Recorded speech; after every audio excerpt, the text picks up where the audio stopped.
Siamo pronti per il montaggio di una porta a soffietto direttamente sul controtelaio, evitando il montaggio di un falso telaio. Tagliare alla massima larghezza la guida della porta a soffietto. Tagliare anche il coprifilo che ci servirà da misura per il posizionamento della guida.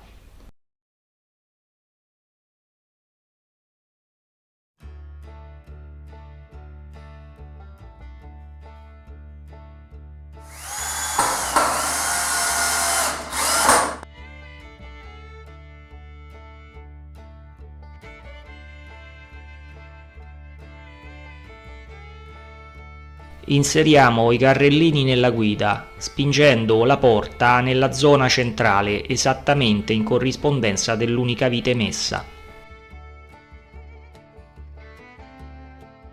Regoliamo la vite in modo che la porta si distanzi dal pavimento di almeno 5 mm.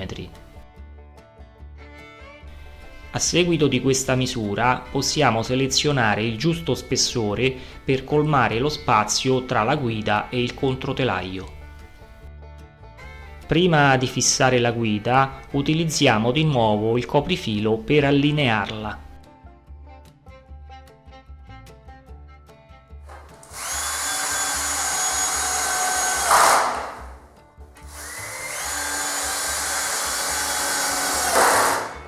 Da un lato la porta è fissata con degli accessori ad incastro.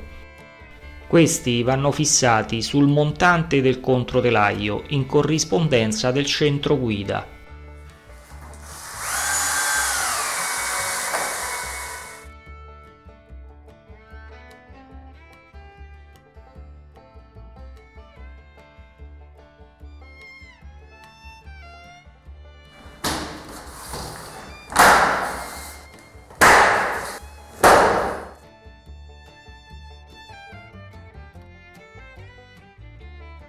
Il lato battente va fissato prima nella zona alta, allineandolo perfettamente con la guida.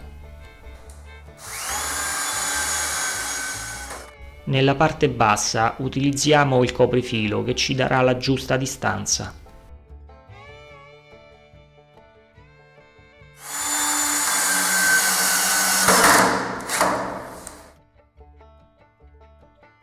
Questa è una piastrina metallica che serve per la chiusura magnetica della porta.